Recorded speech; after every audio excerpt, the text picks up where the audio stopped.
So now it's time to take care of our write container of the catalog list. Okay, we start with the h4 tag, which will contain the name of the specific product. We'll wrap it with the a tag, which is exactly the same as the one which is wrapping the image. So let's copy this whole thing here. Okay, and after this we will display obviously the name of our products. So it will be opening PHP tag, echo again helper, and our encode HTML method. The first parameter will be name of the product, which is raw name, and the second one just a case, which is again one, because we want to convert everything to the using HTML entities function. The second parameter, just to let you know, it's actually keeping all the HTML tags and only converts values between the HTML tags. So when we're going to be using let's say WYSIWYG or anything else, then obviously WYSIWYG is storing all the P tags, all the H4 tags, and all possible HTML tags inside of the database. We don't want these to be converted with HTML entities because it will convert them to some kind of weird characters, obviously, rather than keeping all these paragraphs as HTML tags. So that's why we have this case to escape all these HTML tags and only convert values in between it. So if we go back here, just so you know, we have the name displayed already.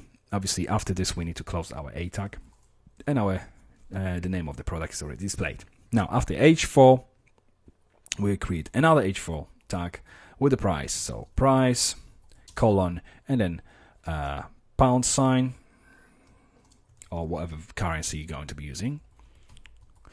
Oh, actually, rather than using pound sign, why not to store this as well inside of the helper class, let's say, or catalog class, or anywhere else, just to make sure that obviously, because we're going to be using the currency across the entire application, at some point you might want to change it to something else, and this will allow us to change it in just one place, and we'll update all of the other places on the website. So rather than typing this directly here, let's go to our catalog class and let's create public static this time, so that we don't have to instantiate catalog class every time we need to have access to this parameter, underscore currency, and equals, and in between the single quotes we're going to put our pound. Okay, so now all we need to do is to use the name of this specific parameter. If we go back to our catalog, and we'll simply call our catalog. As you may remember, static methods are called using the name of the class, 2 colons, and the name of the method or specific parameter. Obviously, we have to enclose this inside of the PHP tag, and we need to echo the value. Okay, so now we have the currency symbol, and after this, obviously, we need to display the value. So, and actually, we don't have to do it like this. We can concatenate this and concatenate row and price inside of the our products table from inside of our products table, which is assigned to obviously this specific product, which is currently looping. So that should be fine.